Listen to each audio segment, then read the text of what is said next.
यीशु हेबे तुम साथी दूर हेब भय भ्रांति से तो जगतर ज्योति अंधकार हेब इति प्रात ज्योति जीवन जला प्रात ज्योति। प्रिय बंधु नमस्कार। ख्रीष्ट सम्मिलित मंडली भुवनेश्वर आनुकूल्य रे यूट्यूब चैनल रे नियमित प्रसारित होता विशेष कार्यक्रम प्रात ज्योति। ए प्रात ज्योति कार्यक्रम को आपण को स्वागत करुछि। आपण नियमित ये कार्यक्रम को देखुअछंती, प्रभु ठारू आशीर्वाद पाउछंती। आमने आपण को सकाशे प्रभु को धन्यवाद दूछु। आम संगे जोगाजोग करिया पई चाहेले आपको जो नंबर टी दिया जाउछि से नंबर रे आम सहित जोगाजोग करंतु। आपणकर सुचिंतित मतामत दियंतु, प्रार्थनार अनुरोध जदि अछि ताहा मध्य जणांतु। आमे आपणक पई प्रार्थना नितांत करिवो।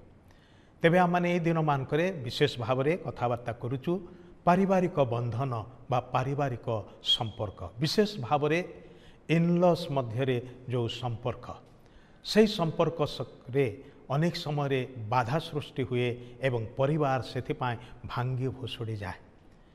ईश्वर ताहा चाहते नहीं।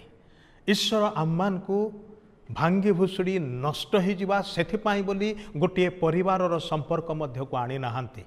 से यही उद्देश्य आनिछंती जेपरिकी आम्मानकर पारिवारिक संपर्क सुंदर एवं मजबूत रहिबो, अन्य मानकर निमंते आदर्श स्वरूप हब, आशीर्वादर कारण हब।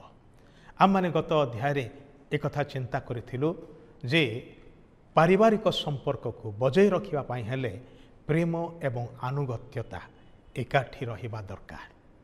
प्रेम आ आनुगत्यता थिले परिवारर संपर्क दृढ़ीभूत हो पारे, आग को बढ़ी पारे।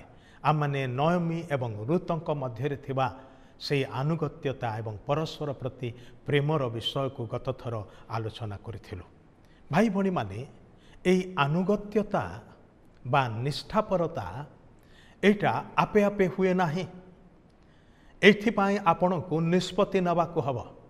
आपण जदि चाहिबे जे जहा हेउना काहेकि मु ए परिवारर संपर्क को धरी रखिबार निमंते, पवित्र रखिबार निमंते, सुंदर करी रखिबार निमंते मु आनुगत्य रहिबी, मु विश्वस्त रहिबी, मु निष्ठापर हेबी, मु एथिरे खिलाफ करिबे नाही। जदि सेटा आपणकर सिद्धांत अटे ताहले आपण सेही सिद्धांत अनुसार कार्य करिबा को पारिबे एवं आपणकर सेही सिद्धांत, आपणकर सेही पदक्षेप निश्चित रूपे परिवार को प्रभावित करिबो।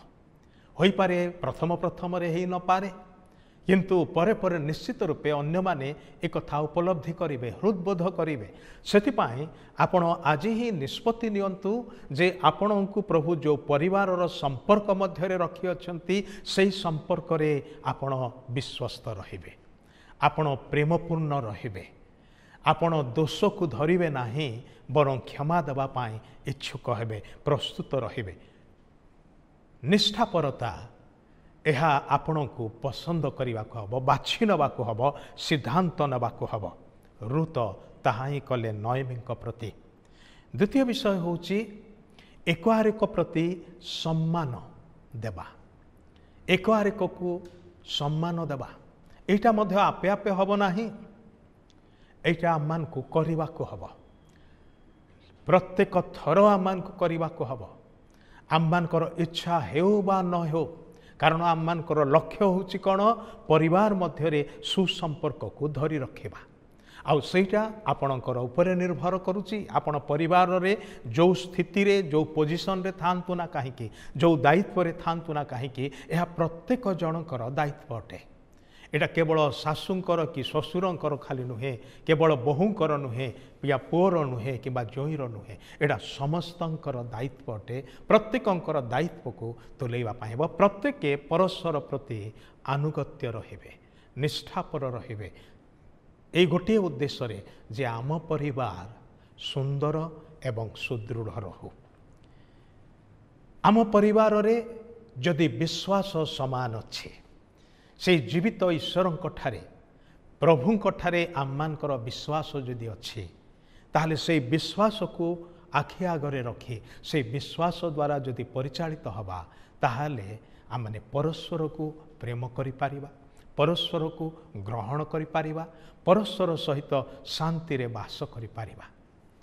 आज विश्वास रे दुर्बलता सकाशे समस्तंकर समान विश्वास नथिबारु आमे परस्पर को शत्रु बोली मने करूछु आउ सेतिपाई परस्पर को ग्रहण करने को पारुना हूँ, परस्पर को क्षमा करने को पारुना हूँ। अथच परमेश्वर परिवारर एक परिवेश देइछन्ति, एक परिसर देइछन्ति, गोटे स्थान देइछन्ति जोठी आमे प्रेम, क्षमा, अनुकंपा, स्नेह, ममता को, विश्वास एवं विश्वस्तता को एवं पवित्रता को आम मैंने अभ्यास करिपारिबा, कार्यकारी करिपारिबा। आउ आम मानकर छोटिया परिवार मध्यरे जदि ताको अभ्यास करिपारिबा ताहले आम माने समाज रे ताको अभ्यास करिपारिबा। आमे जदि परस्पर को परिवार मध्यरे क्षमा देई पारिबा ताहले पड़ोसी को मध्य क्षमा देई पारिबा, कर्मक्षेत्र रे मध्य क्षमा दे पारिबा। आउ जानते कि क्षमा संपर्क को विशेष करके भग्न संपर्क को सुस्थ करे, सेटा बहुत बड़ औषध अटे। आउ आश्चर्य भाव रे कार्य करे। आपण जदि ए पर्यंत क्या क्षमा दे नाहंती आज ही आरंभ करंतु, आउ देखिबे आपण निजे सुस्थता अनुभव करिवे एवं जहाँ को क्षमा देवे से मध्य सुस्थता अनुभव करिवे। आपणकर भांगी जाइथिबा संपर्क पुनर्बार गढ़ी उठिब नुआ करिके। तेबे प्रिय बंधु ए विषय गुड़िक आम माने मने रखु। पारिवारिक संपर्क प्रभु देइछन्ति एवं से संपर्क को बजाय रखिबार दायित्व आपण को दिया जाइछि। आपण आपणकर दायित्व रे विश्वस्त रहंतु, प्रभु को सबुबले अग्राधिकार दियंतु, सपरिवार प्रभुंक ठारे विश्वास रे स्थिर रुहंतु, ताहांकर आज्ञा मानंतु, परस्पर को प्रेम करंतु, क्षमा करंतु, ग्रहण करंतु एवं परस्पर प्रति विश्वस्त रहंतु। प्रभु निश्चित रूपे आपणक परिवार को आशीर्वाद करिवे। आसंतु प्रार्थना करिबा। प्रिय प्रभु, परिवार मध्यरे आमे तुमको सबुठारु अधिक चाहूँ, कारण तुम बिना परिवार बिगड़ी जाए। प्रत्येके निज निजर स्वार्थ को अग्राधिकार दियंती, फल नाना प्रकार कली गंडगोल, भूल बुझामणा, नाना प्रकार विषय सब घटे। आउ ताहा प्रभु संयुक्त रखे नाही, परिवार को भांगी भुषाड़ी दिए। प्रार्थना करुचु तुम्हें प्रत्येक परिवार रे कार्य कर।